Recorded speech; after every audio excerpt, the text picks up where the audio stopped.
É, esse é um projeto chamado Tensões do Existir, Diálogos e Dança, que foi agraciado pelo FAC, DF, e que conta com algumas ações, né, dentre elas essa série de lives que são conversas com pessoas de diferentes áreas falando sobre esse tema das tensões do existir.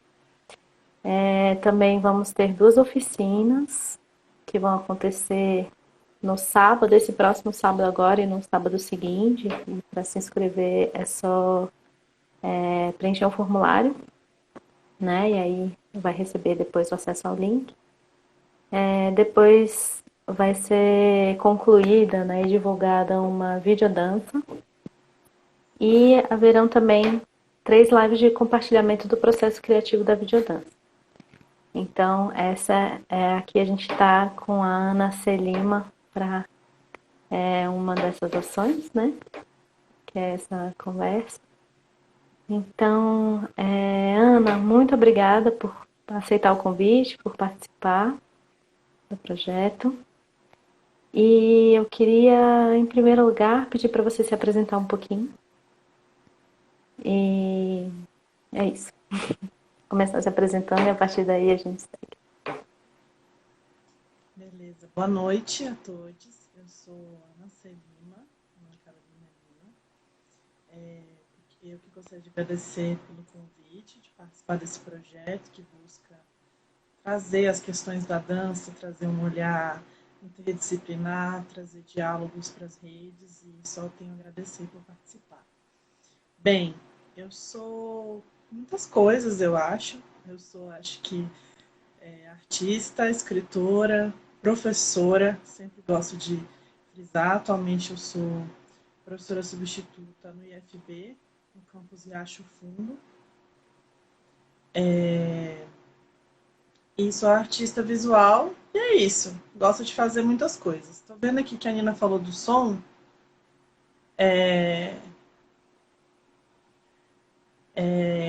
Será que o conector aí do seu fone e microfone está bem ajustado?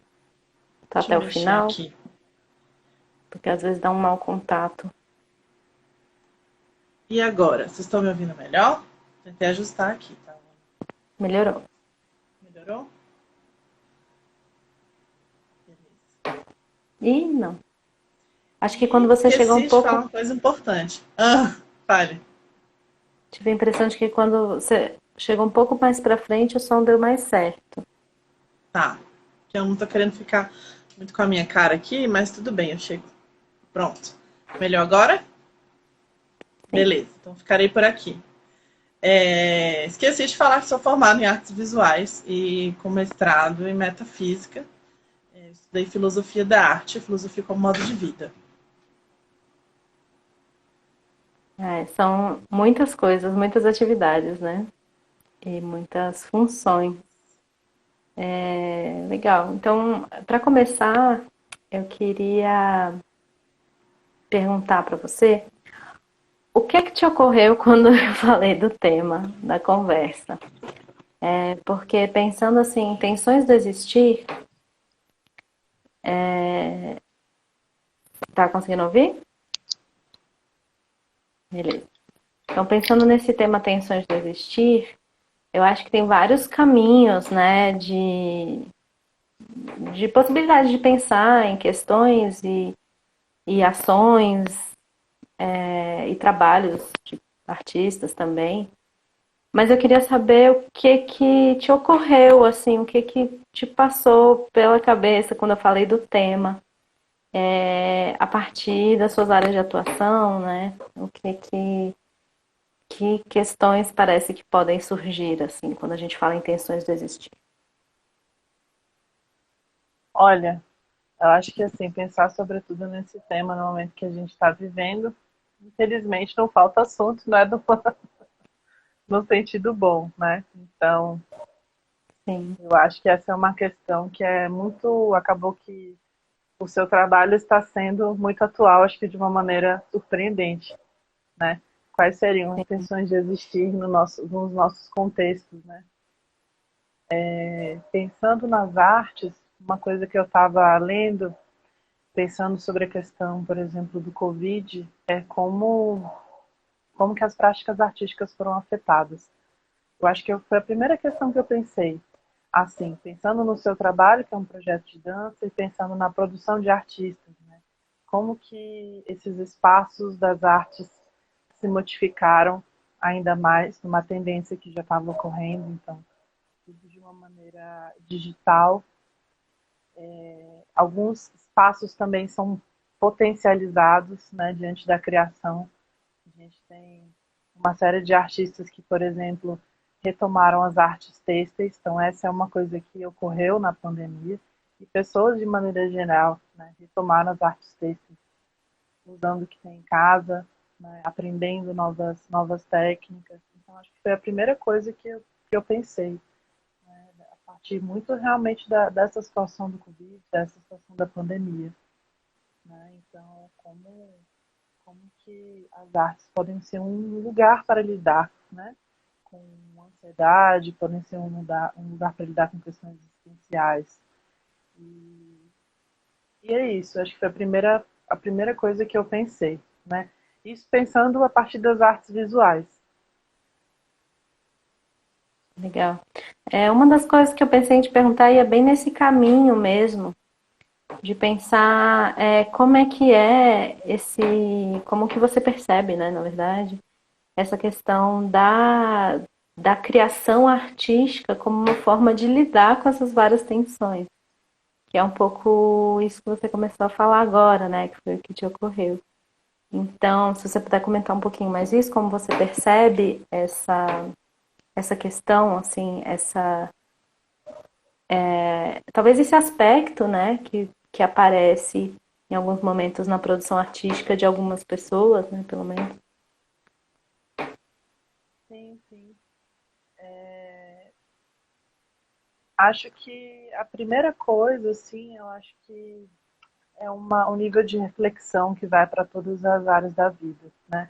Então, isso desde, por exemplo, artistas que começaram a repensar o lugar da casa no seu trabalho, os que tiveram possibilidade de ficar em casa, né? Isso é uma coisa que muito aguda, que eu percebi. Então, o lugar da casa como um lugar a ser repensado e, obviamente, também as nossas dinâmicas de vida, né?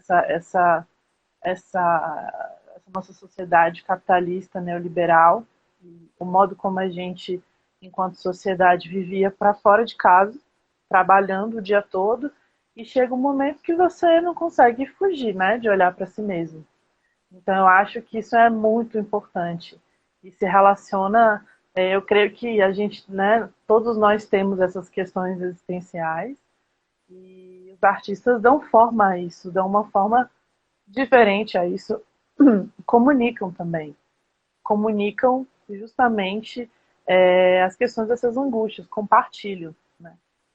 Então, eu acho que a arte tem, o que se tem de ganho em relação a isso é esse compartilhamento de experiências. Uma forma que não é uma forma necessariamente verbal, mas uma maneira de processar e de apresentar possibilidades, de propiciar reflexão. Né? Recentemente, eu tive fazendo uma pesquisa sobre iniciativas, produções, projetos culturais, né, no contexto da pandemia, e é isso. Eu creio que um outro ponto também importante é a intensificação, né, de tudo que é político, em todas as esferas, né, tudo concatenado. Então, é isso, pensando na prática artística. Então, eu vejo que, por exemplo, muitas pessoas que não escreviam viraram escritoras, a partir desse momento. Muita gente que falou, não, mano, eu estou escrevendo poesia agora. Eu falei, sério? Eu comecei a escrever como uma maneira de lidar com tudo que está acontecendo.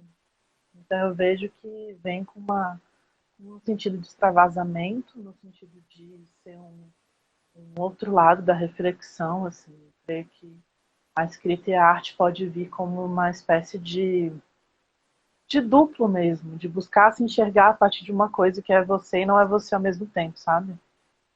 Enquanto produto, é como se aquilo te olhasse de volta. meio nesse sentido. Ah, é muito legal. Eu pensava justamente sobre isso. Acho que é interessante isso, né? Como dar forma para uma coisa que a princípio não tem forma, né? Dar uma existência material, talvez, né? Ou traduzir de alguma forma material questões internas, possa ter um efeito benéfico mesmo, assim, né? Acho que até dá para dizer terapêutico, correndo algum risco, assim. Que eu acho que tem uma outra questão que às vezes se acho que se busca às vezes, né, exatamente esse aspecto terapêutico que a arte pode ter, e acho que isso pode ter efeitos bem incríveis, assim. Eu mesma tenho uma experiência e uma trajetória dentro da dança terapia, né, que é um lugar de encontro mesmo desses dois aspectos, né? De você produzir, você criar e ao mesmo tempo ter um efeito positivo essa criação sobre a sua experiência, né? Ao mesmo tempo, acho que talvez não dê para exigir que ela necessariamente tenha esse efeito, né? Eu lembro de algumas pessoas falando assim em relação a, a uma frase que é a arte salva. E eu lembro de ouvir algumas críticas assim, no sentido de que, não, mas ela acho que não tem obrigação nenhuma de salvar ninguém, né? Tipo assim. Então que é uma expectativa de que esse processo necessariamente seja positivo pode gerar frustrações, assim, talvez. Né? Não sei como que se isso faz algum sentido para você ou se o que que você pensa a partir daí. Gostaria de Eu acho que comentar. a gente. Sim, com certeza. Eu acho que realmente é importante nunca tomar isso como de uma maneira dogmática, né? Mas Uhum. como uma função possível, né? O, o Alain de Botton tem um livro que ele fala sobre as funções, sobre diferentes funções da arte, assim, de uma maneira bem ampla. E ele fala também dessa função terapêutica e de uma série de outras funções, né? E eu acredito que é uma possibilidade. Não que isso vá necessariamente ter um papel positivo. Eu sou professora de pintura e eu dei muitas oficinas, inclusive quando eu estava dando uma oficina interrompida pelo Covid, que eu não finalizei. Faltaram, assim, tipo, 2 aulas para finalizar. Bem no comecinho da pandemia eu estava e ficou um trabalho, assim, interminado, né? E eu lembro de ter uma aluna que buscou, né, buscou a pintura e tal, para essa função terapêutica e tudo. E eu passava uma série de exercícios, e nos primeiros exercícios, a frustração é uma coisa que acontece. E eu acho que é isso, né? Adultos têm que saber lidar com as frustrações, não necessariamente conseguem sempre. Mas ela foi entrando no processo de frustração muito engraçado, porque ela tinha uma imagem mental da pintura ideal. Eu nunca trabalhei com isso, mas ela queria, assim, ser ótima, chegar já, né? E a pintura é uma pintura de processo, de aprendizagem, né? Eu falava, não, gente, vamos tomar isso como um exercício, isso não tem que ser enxergado como um produto final de nada, são propostas para a gente experimentar e tal. E ela foi ficando irritada com o processo do resultado não atender às expectativas dela. E o restante da turma, tranquilo, todo mundo vendo suas limitações, mas vendo seus avanços, né? Uma coisa que eu sempre costumo falar é que a gente não deve se comparar com os outros, né? E aí que entra essa questão terapêutica, eu acho, esse olhar para si mesmo. É você não buscando imitar a pintura do fulano do ciclano, mas você em relação a uma prática, você em relação a você ontem, né? Então, você hoje em relação a você ontem. E ela não conseguia ter esse entendimento de que é um processo. E que não existe esse resultado instantâneo em nada. Então, eu acho que essa é uma das maneiras, né, como a pintura se apresenta, como algumas linguagens se apresentam, né, nessa relação com o processo de dar tempo ao tempo. Não dá para você apressar uma pintura desse jeito. Você acaba um mês você pintando, não, tudo faz parte de uma aprendizagem, né? Então, eu acho que é muito mais reconhecer esses pequenos avanços e ter essa compreensão que é isso. Inclusive, muita gente chegava para ser minha aluna, normalmente mulheres, grande parte, por recomendação de psicólogas. Né? Olha, Então, é isso. Então, eram muitas mulheres, pessoas, ou mulheres mais velhas aposentadas, ou mulheres que tinham uma questão com autoestima, ansiedade, depressão e tudo isso. Então, era isso, eu via que era um espaço de lidar com a autoestima também, porque isso entra numa questão de autoestima. Né? Então, reconhecer esses pequenos avanços é uma questão de autoestima, porque a tendência era também levar para a frustração e vir, eu sou péssima, eu não sei, né? Achar aquele script assim do artista genial. Então a gente conversava muito sobre isso, né, nas minhas aulas. Sempre conversava muito sobre isso, sobre que não existe isso, que isso aí não é uma coisa anacrônica, que a gente não trabalha com essas categorias hoje, e que a gente precisa compreender o processo e conhecer arte contemporânea, arte produzida hoje, né? Não se pautar por um paradigma do que é arte, do que é artista, que seja um paradigma demodé, né? Então eu vejo que essa grande imagem do que é arte, arte enquanto esse entendimento pautado por uma história da arte ocidental, limitava muito a potencialidade expressiva das pessoas. Então eu acho que grande parte do meu trabalho acabava sendo desconstruir isso. E tudo ficava um imbróglio, que era tudo isso era um imbróglio. Tô destrinchando para você, mas isso era um imbróglio só. Não necessariamente as pessoas percebiam. Elas simplesmente viravam e falavam: isso aqui está uma merda. Eu sou péssima. Eu vou parar, eu não sirvo para isso. Eu falo, gente, que isso?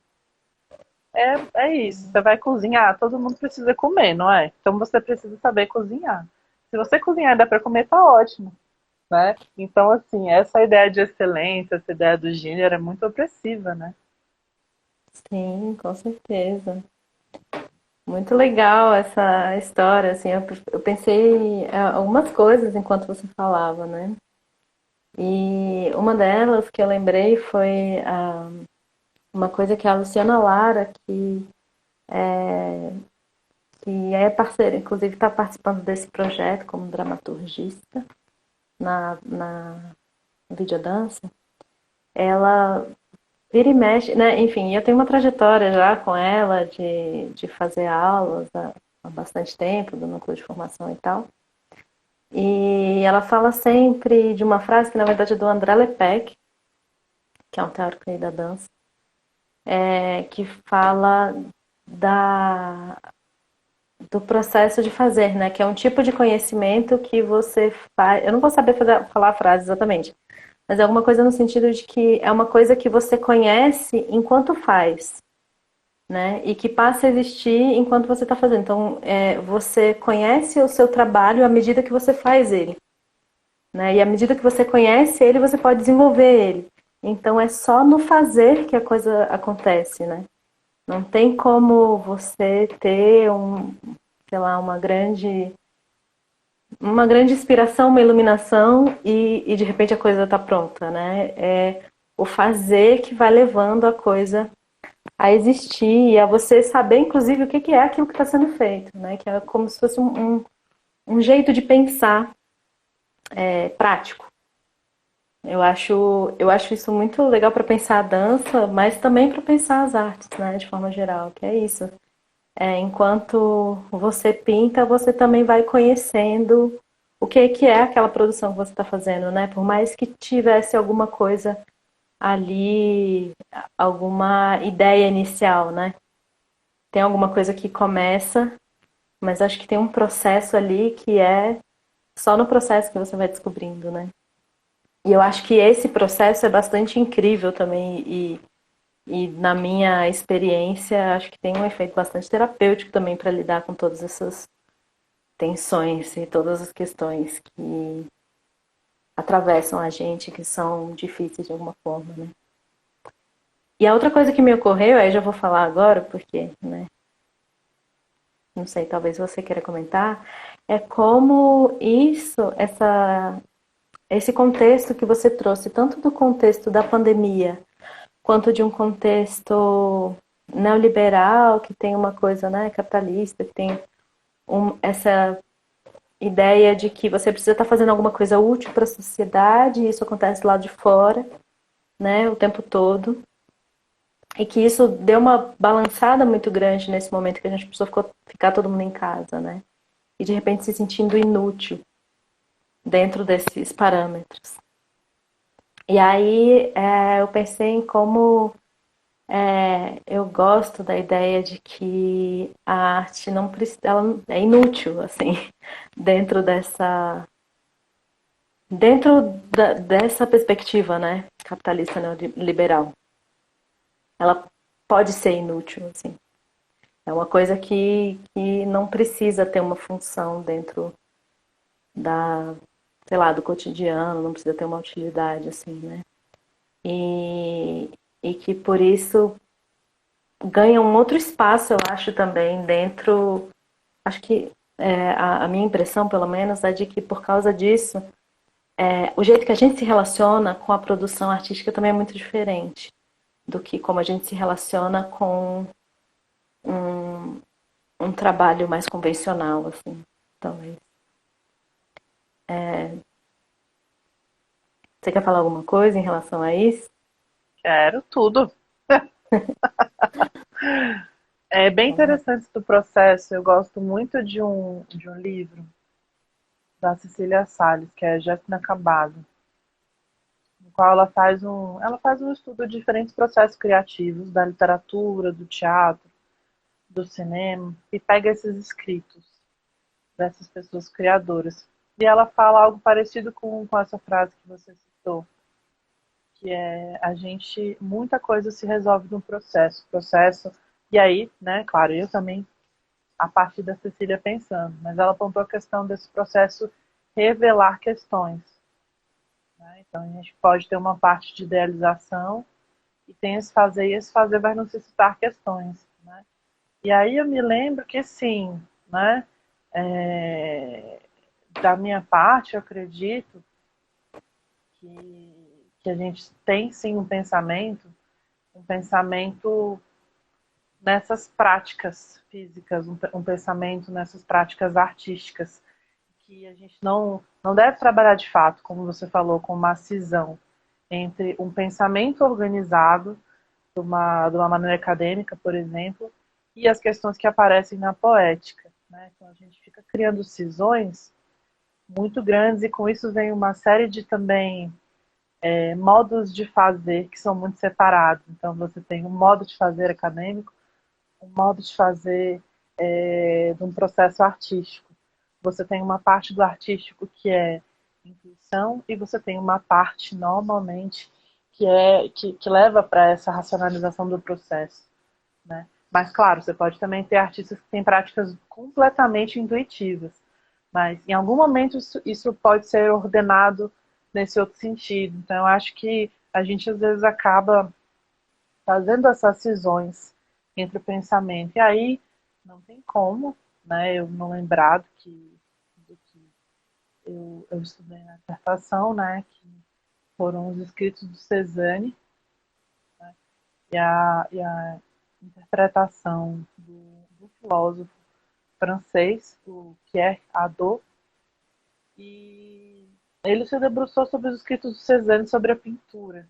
E aí a gente também lembra de Merleau-Ponty, né, escreveu um livro lindo, né, que um texto em que ele fala sobre a pintura de Cézanne e ele traz essa aproximação, né, da questão do fazer pictórico com pensamento, né? Então, e a gente tem muito, né, tem muitos textos sobre Cézanne, de pessoas que conviveram com ele, que relataram conversas. né? Ele mesmo era basicamente anti-intelectual, né? Mas a cabeça fervilhando, né? E ele numa busca que era uma busca de vida, uma busca de desenvolver um tipo de pintura, né? Que tivesse relação com o que ele chamava, né? Da pequena sensação, da sensação. Então, eu acredito que nessa parte do processo é muito importante ter em mente que essas coisas vão se aglutinando e que é muito mais interessante a gente trabalhar com a ideia de complexidade, em vez da ideia da binariedade. E aí a gente tem Cezanne que pintava e pensava sobre a pintura dele enquanto fazia a pintura. Não é porque ele não escreveu um texto que ele não pensava sobre a pintura dele. O que ele não pode ser encarado enquanto uma pessoa com um discernimento intelectual do próprio trabalho. Então, eu acredito muito nisso, né? Que esse processo revela essas chaves criativas. E em si mesmo ele pode ser um processo também teórico, um processo reflexivo, né? E é isso. Eu particularmente me interesso muito por escritos sobre processos, escritos de artistas sobre criação, né? Esse diários e tudo isso. E, e acredito que é o que seja interessante, né? Não ter uma visão binária, não ter uma separação, sair desse paradigma, né? De uma cisão entre corpo e pensamento, sair dessas questões aí que nos colocam a modernidade, né? E é isso. Então, essa questão do processo é uma questão muito difícil, né? Imagina só, falar sobre tudo isso para uma pessoa que tá aprendendo, retomando, né, essa ideia das alunas e tal, que está aprendendo a pintar, como é que você vai debater tudo isso, né? As pessoas chegam com essa imagem muito preconcebida. Imagino que para a dança, né, se tenha talvez um estereótipo também, né, de que aquilo ali, não sei, aí estou eu te fazendo uma pergunta, né, da questão do ser puramente movimento e acabou, e sabe, não, colocar a dança nesse lugar de puramente movimento e não ser intelectual, não ser reflexivo.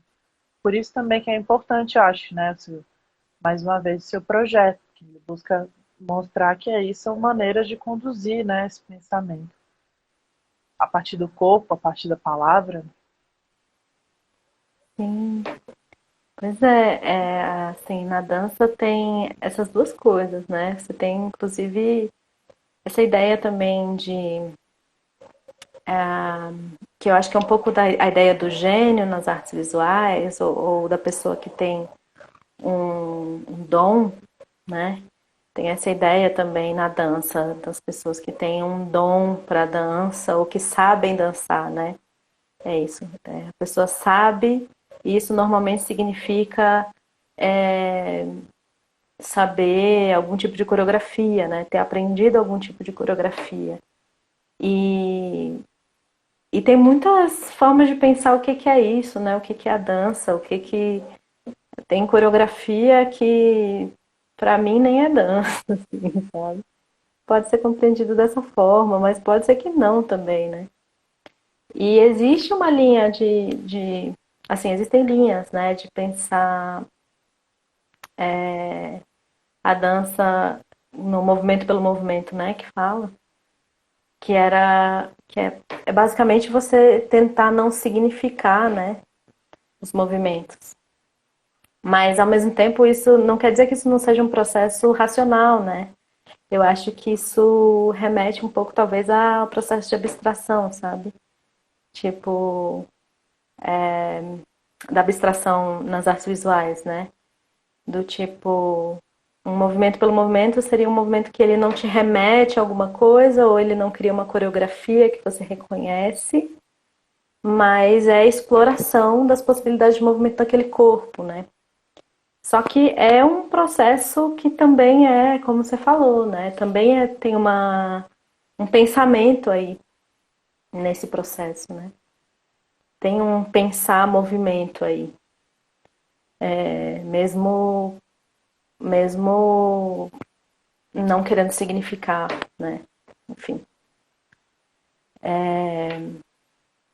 Acho que é mais ou menos isso, né, que você tinha perguntado. Gostei também de que não sou só eu fazendo perguntas.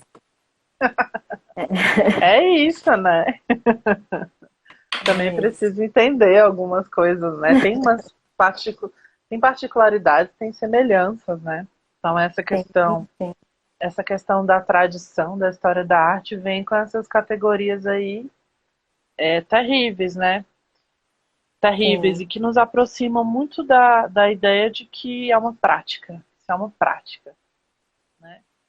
Cultura é uma sim. prática, dança é uma prática. Isso não precisa ser colocado num lugar à parte. Claro que vão operar uma série de processos aí, de distinções, Sim. mas a gente pode levar isso como uma prática no cotidiano, né? Com Uhum. essa, com essa tranquilidade, né? E quanto à questão da rejeição de sentido, isso é um movimento, né? Também importante quando fazer sentido isso é a recusa também do certo tipo de racionalidade, né? Se a gente for Uhum. pensar, por exemplo, e aí eu penso nos dadaístas, nos surrealistas, né? E é uma recusa do modo de vida, do modo de fazer sentido, né? Sim. Então, vão ser processos de desconstrução muito grande, né? Eu estava lendo outro dia sobre Debussy, estudando sobre música moderna e coisas assim, e, e Debussy e outros compositores começaram a pegar, por exemplo, a música erudita e a modificar a complexidade de instrumentos, de um jeito que tem que ser assim, de uma orquestra que tem que ser assado, né? Tinham esses modos de fazer muito estratificados e eles começaram a se dar uma certa liberdade, né? Em termos, e aí eu não vou saber falar, claro, os termos corretos, né? Mas a questão é que eles começaram a recusar esses modos muito estabilizados e colocados pela tradição para se ater a detalhes, né? A coisa do mínimo, e isso gera a primeiro momento pode gerar uma rejeição, isso leva, né, para um lugar de desconstrução e de uma atenção, às vezes, àquela impressão mesmo, e não numa Uhum. busca muito maior de fazer algo que seja metafórico, né, algo que seja muito simbólico, né, reduzir aquilo ali a uma experimentação da coisa por ela mesma, né? Então vai ser um processos aí que eu vejo que, enfim, que são um tanto quanto similares, né? E aí Uhum. pensando no século XX, né? Sim, sim. Eu acho que esse mesmo processo aconteceu em todas as linguagens, né? Em todas as áreas, assim, da dança também, né? E em vários, é isso, né? Exemplo aí da música, das artes visuais. Aí uma outra questão que eu estava pensando em relação a isso, que eu acho que apareceu em alguns momentos assim da fala, é sobre o lado de quem observa, né? Até você trouxe, por exemplo, o Cézanne e as pessoas que escreveram sobre o trabalho dele, né? Os filósofos que escreveram sobre o trabalho dele. E aí eu estava pensando no quanto pode ser também um processo que traz alguma coisa, né? Que alimenta de alguma forma quem tem contato com os trabalhos e não só quem produz, né? E como é que ser, por exemplo, espectadora de alguma, enfim, de obras que possam ser significativas, né? Pode ter um efeito, talvez também nesse lugar terapêutico, num lugar de compreensão de alguma coisa, dentro desses processos das funções mesmo, né? Que também já comentamos das funções, possíveis funções da arte, né? E aí, Sim, eu enfim, se acho que puder. não Uhum. posso, sim, desculpa. Eu acho que são. Eu acho que eu gosto de pensar as obras como motivadoras de discussões, motivadoras de debates, né? Eu acho que a gente pode puxar vários fios e refletir, né? Eu acho que é isso, né? Eu fico brincando um pouquinho, né? Que as pessoas, quando a gente está dando aula, em curso livre, ou enfim, lá também no IFB, no espaço que eu já trabalhei, tem muito uma questão de, né? Isso é aquela questão, velha questão, isso é arte, isso não é arte. Romero Brito é arte ou não é arte? Romero Brito não é arte porque é ruim. Aí isso é arte que eu acho bom. Então, sabe, a arte tem de ter um discurso assim, então entra nessas questões aí que as respostas são múltiplas e são infindáveis, né? E Uhum. é muito curioso sempre pensar sobre isso. A gente sempre acaba se debatendo com isso, acho que você também já deve ter ouvido essas questões, né? E isso é Sim. uma coisa muito curiosa. E acho que é isso, que novamente o problema é esse distanciamento que, que a história da arte, que a história da dança, que a história dessas práticas nos gera, né? Então, por exemplo, falei de Cezanne, que Cezanne recusava o rótulo de intelectual. Porque era isso, era um saco mesmo, né? Para que ele ia querer se ele estava ali numa coisa intangível? E o que interessava para ele era essa busca desse processo, que era um processo que ele nunca estava satisfeito. Até o final da vida dele, ele não estava satisfeito com esse processo. Né? E aí eu acho que quando mais a gente aproxima essas práticas artísticas da vida por ela mesma, mais elas se tornam interessantes, sabe? Eu acho que essa é uma boa resposta assim, para pensar na questão das criações, né? Nesse período que a gente está vivendo. Claro que assim, a gente está falando de muitas coisas que foram desconstruções ali do século XIX, século XX, mas isso, no âmbito comum, isso prevalece bastante ainda. E a gente se Sim. depara, então, como você falou da questão da dança, a gente vê a sobrevivência dessa categoria gênio que já tinha que ter sido enterrada há muito tempo. A gente vê a sobrevivência, né, dessa grande, né, dos mestres, dos grandes isso, dos grandes aquilo, né? Uhum. Enfim. E a gente se depara muito com isso na docência, né, com isso no ensino.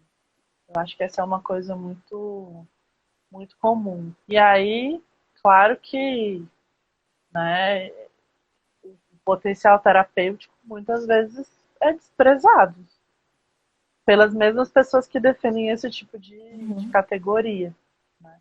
Eu acho que isso, eu acho que isso é realmente colocado à parte, colocado como uma coisa menor, sendo que a gente tem artistas que fizeram sua prática a partir disso, né? Artistas que inclusive recusaram o rótulo de artistas, né? Quiseram ser chamados por outros nomes, né? Porque quando você traz essa palavra, você traz também essa essa carga. Então, às vezes, você simplesmente se posiciona de um outro jeito, né? Sim. Eu fui por outros caminhos, acabei fazendo, acabei falando de outras coisas. Tem alguma coisa que eu não respondi que eu fui também? Não, tá ótimo. Eu fiquei pensando, né, te ouvindo aqui na questão da experiência estética, né? E que pode ter outros nomes também. E mas nisso, né, nesse processo de se envolver de fato com alguma obra e isso mexer, né, a gente. Porque acho que quando eu perguntei, eu pensei um pouco nisso, né? Talvez essas experiências possam ter um efeito, acho que transformador é muito forte, mas assim, pode ter impactos e pode ter talvez algum tipo de alento, né? Pode gerar algum Ah, tipo com de alento. certeza. Mas te Com ouvindo, fiquei certeza. pensando também como essas estruturas, né, impedem isso, né? Porque fica, eu acho que é um discurso que dificulta mesmo os processos, né? As pessoas se envolverem com os trabalhos, né? Eu também sou professora de artes, né? E né, como você falou, também eu percebo muito, vejo essa discussão constante, assim, né, em sala de aula. E vejo muito isso, assim, né, de que parece que as questões que estão ali, as primeiras questões que chegam, as primeiras coisas que acontecem, são tipo assim, é bom, é ruim, é arte, não é arte, quanto que custou essa obra, perguntam muito isso, se ela vale muito, né? Eu acho que acho que é uma pergunta que vai no sentido de tentar entender o valor que a coisa tem, né? E aí pensar num valor econômico da coisa. E, e essas coisas parece que ficam na frente, né? Da possibilidade de você ter uma experiência de fato com aquilo, né? Com aquele trabalho que está ali, assim. E de certa forma, Sim, eu acho que as danças populares e a música, elas são privilegiadas nesse sentido porque elas são muito mais próximas. Elas não têm essa história. Assim, claro que a música tem a parte da música erudita e tudo mais, mas a música mais popular, e aí pode ser tanto pensando em cultura popular ou então em outras formas, né? Indústria cultural, qualquer coisa assim, tão próximas, né? São mais cotidianas e eu acho que as pessoas eu acho que é comum, né? Que várias pessoas se permitam ter experiências estéticas profundas com essas expressões mais cotidianas com mais facilidade do que com linguagens que não são tão cotidianas, né? Como muitas vezes acontece com as artes visuais, né?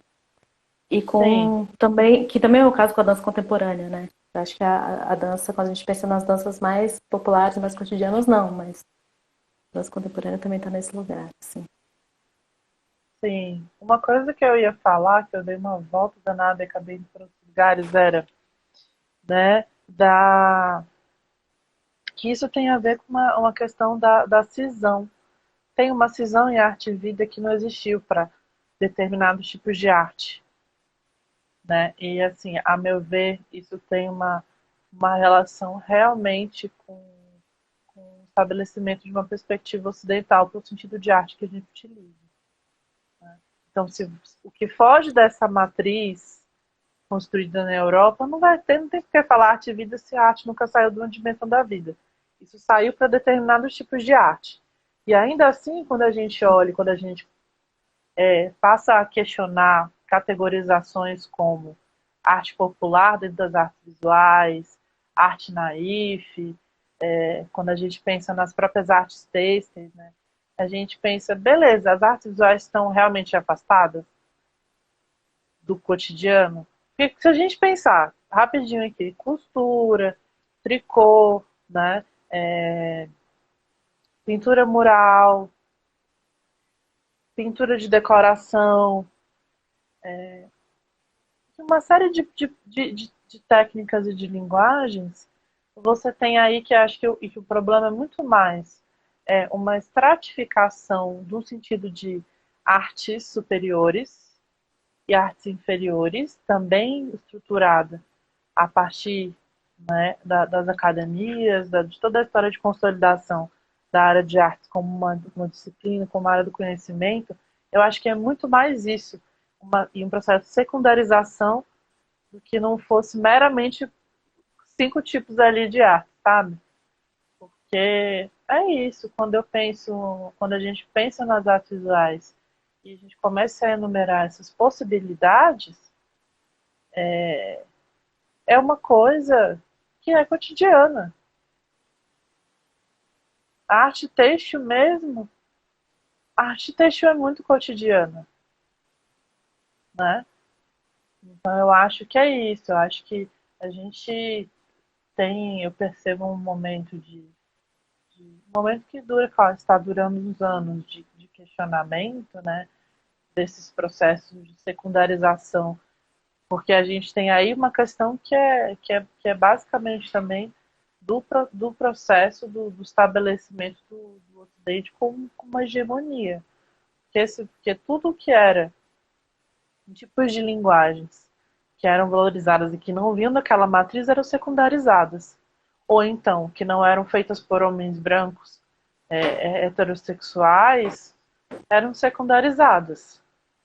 Então, se eram feitos por mulheres, eram secundarizadas. Né? Dentro do contexto do Ocidente, se era fora do contexto do Ocidente, era uma coisa secundarizada. Né? E são tipos de arte também. Né? Então, enfim, é uma discussão muito que vai muito no cerne da coisa. Então é isso, né? A Samantha Canovas, né, que é artista visual e professora de arte têxtil, fala muito sobre isso, fala muito, por exemplo, sobre o currículo em outros lugares, né? Que tem arte têxtil na escola. Por que não? Porque tu tem que ser pintura, desenho, sabe? Uhum. E ela fez umas coisas muito interessantes no laboratório da URB. Ela falava, criem com o que vocês tiverem em casa. Pega um pedaço daquilo ali, desfia, pega uma, sabe? Então eu acho que a gente está no momento em que esse pessoas que pensam a arte têxtil, artistas, teóricos estão escrevendo sobre isso, né? A gente tem aí o pessoal da Urdume que está trazendo esse debate muito forte, né? A revista Urdume que traz a questão da arte têxtil. Né? Isso vem com um debate sobre decolonialidade também, né? Não tem como, é indissociável. Então, é isso. Eu acho que a nossa área, a nossa área de formação é muito elitista. E isso aparece em vários momentos, né? Então, é isso. Aí uma coisa que eu ia falar então eu entendo que a gente tem essa matriz ocidental. Em determinado momento você tinha a arte como vida dentro de um culto cristão. Depois começam-se a criar, a partir do momento que a questão desse paradigma de espaço da arte ser um espaço religioso, isso se rompe um pouco. A gente tem uma emergência da burguesia, o nascimento dos museus e a separação disso do contexto de vida. Aí você cria espaços para a arte que muitas vezes replicam um pouco esse histórico da devoção, da contemplação, e aí no sentido, né, unitivo, religioso, mas você cria esses espaços que vão levar a essa separação. Porque, ora, um espaço que você para ver alguma coisa, e só para ver aquela coisa, não é um espaço como você vê aquilo ali com a finalidade de contar a narrativa. Ou você vê aquilo ali, não. Você cria ali uma coisa que leva a um determinado, assim, vamos dizer, um culto daquele objeto por ele mesmo, né? E não por relações mais complexas. Então eu percebo que é por isso que os artistas, né, têm essa... E aí no século XX começa essa questão de aproximar a arte da vida novamente, porque esse tipo de arte se separou da vida de fato. Enquanto outros tipos de arte não se separaram, né? E aí tem um livro do Nicolas Bourriot, né, que chama Formas de Vida, no qual ele começa a trazer uma série de artistas, escritores, né, e artistas visuais que isso começa a ser uma urgência. Porque teve essa separação muito grande. Então a gente tem, tem historicamente essa separação desse contexto da vida, né? Ao mesmo tempo em que a gente, pensando aí no final do século XIX, começo do século XX, tem uma estruturação social que vai levando também a uma cisão com sentido unitivo com a natureza. Então, esses artistas estão buscando, Cezanne tem essa busca que eu poderia dizer que é unitiva, né? Que é a partir desse tipo de contemplação da paisagem, buscar um espaço que talvez em séculos antes seria um espaço religioso, tanto quanto panteísta, né? Então a gente tem as modificações da paisagem que começa a acontecer ali a partir do estabelecimento, né, de uma sociedade de industrialização, tem aí a tecnologia alterando o fluxo das cidades, as concentrações, e a arte vai seguindo isso. Você vai tendo aí o realismo, os trabalhadores vão entrando em cena, né, sendo visibilizados, e é isso. Quando a gente fala de arte europeia, a gente está falando de um bem, do tipo de bem que era um tipo de bem para a elite. Eu brinco assim, que é tipo assim, tem um camaro amarelo, entendeu? Um objeto de arte não é diferente desse tipo de arte. De ter um camaro amarelo. Você tinha quem eram as pessoas retratadas, né? Tradicionalmente aí, né? Na arte acadêmica, né? Você tem aí artistas que serviam a essa função de retratar a elite, né? A aristocracia, a nobreza, depois burguesia, quando a burguesia surge, tudo isso. Então você tem esse sistema, né? E desse bem de consumo, e isso como uma ideia de status e uma ideia de criar memória. Criar memória, criar narrativa. Então, servia para isso.